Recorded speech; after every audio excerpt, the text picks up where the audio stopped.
Welcome back to my book channel. My name is Lady Lauren Explorer, and today it's hot. Like, it's really hot. I got my Sprout sparkling lemonade. I'm just hot. We have a heat advisory right now, and it's 11, so it's hot. But I'm talking about this book that was recommended to me on my Facebook group, Dark and Disturbed. Love them. I am a rep for them. I'll have my rep code down below for 10% off.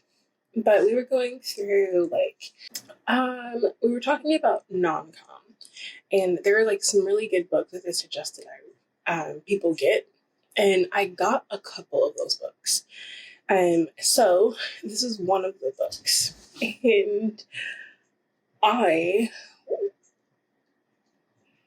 wasn't expecting this. You know how you read Untouchable or Descent and you're just like, this is horrible, but it's really good? That's what this book was. It's Deadly Vows by Haley Stewart, and this is a dark romance it's Mafia too. We are following Elise and Luca. They are in an arranged marriage. They have been arranged marriage since they were 16. Her father, who's a cabo of the South, and Luca's father, who's a cabo of the North, have decided to strengthen their ties with each other by having their children marry. Elise knows, she's very naive. She is been sheltered most of her life. Actually, she lost her mother because a rival cabo decided to kill her mother to inflict pain on her father, which started a war that teamed up with the North Cabo, which is Luca's father. She has been sheltered her whole entire life. She's been homeschooled. She does not know how to drive. Her only hobbies right now is, I think, reading and definitely the violin. She's been playing the violin since she could hold a violin, all because of her father. So she has again, she's a sheltered child of the Mafia, and all she wants is her father's love. So on her 16th birthday, he tells her he's getting married to Luca.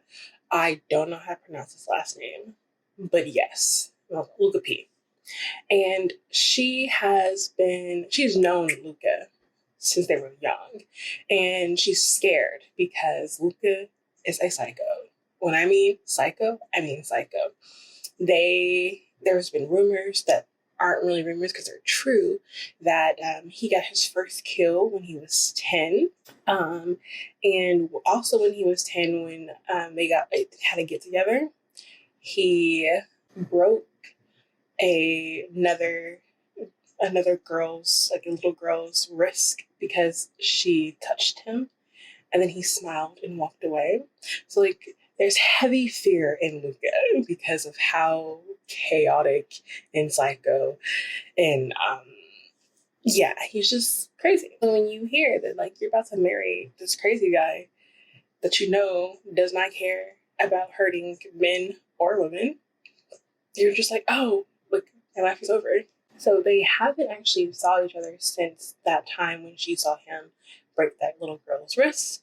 They happened to meet I think a couple of days before the engagement party, and she's actually playing the violin, and she hears clapping behind her, and there's Luca, who is beautiful, mind you, beautiful, and he's clapping, and he has friendly demeanor, this charming demeanor, and he makes her blush.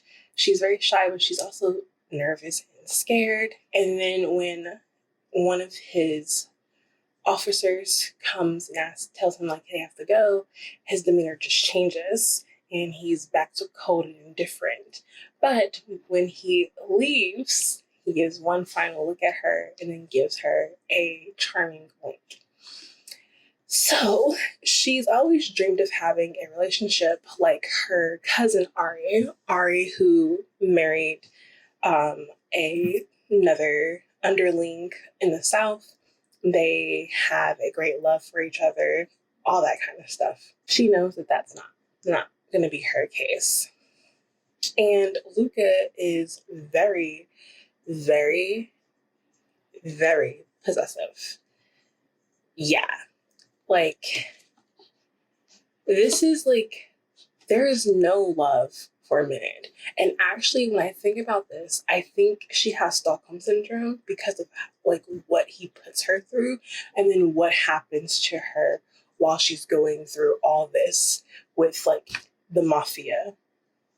Because again, she's naive. She's been sheltered from the whole aspect of being a Mafia wife. She is a Mafia princess, but she's never had to she's never seen like blood like that. It's just crazy. So at first, when they get married, she's again nervous, but things start to not look good, but just mellow out for a minute until one of his old conquests comes in and like literally tries to attack her. I should say, okay, before this, he shows his psychopath self as in he tells her to bring her violin into his study. And when she walks into the study, there's this guy on the floor on his knees, scared.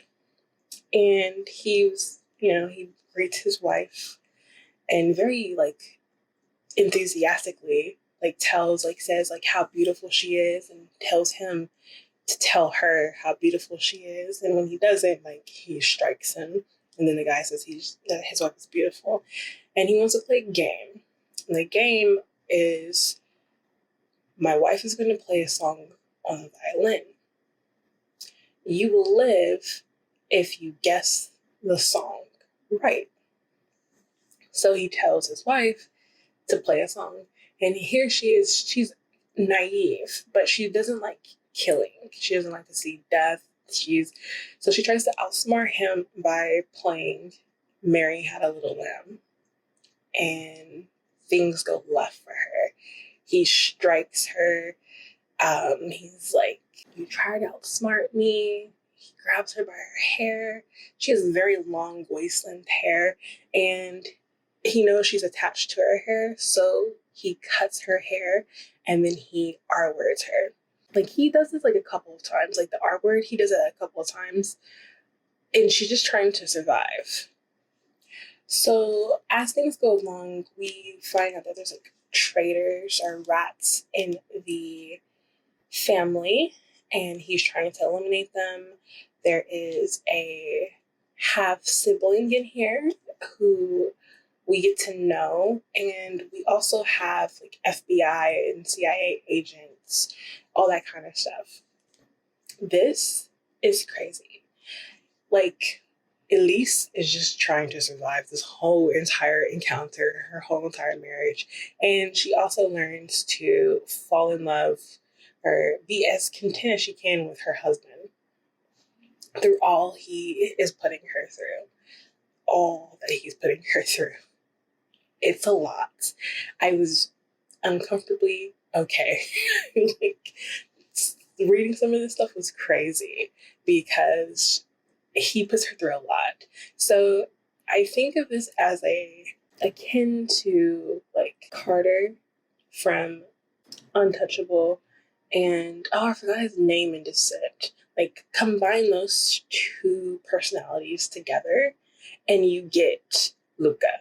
On the extreme though, because I don't think he has any redeemable qualities about him. He's just him. And she learns to try to manipulate him. Wow, I can't even say the word. Manipulate him into being less controlling, less diabolical, less evil. And it kind of works. He still is himself. And there is tampering. So he does try to trap her. So just keep that in mind if you don't like tampering with birth control and like all that kind of stuff. I gave this book a 4.75. And the only reason I did that is because the cliffhanger. I don't even know if it's a cliffhanger because I don't know if it's a second book. Actually, hold on. Let me see if there's a second book. No, there isn't a second book.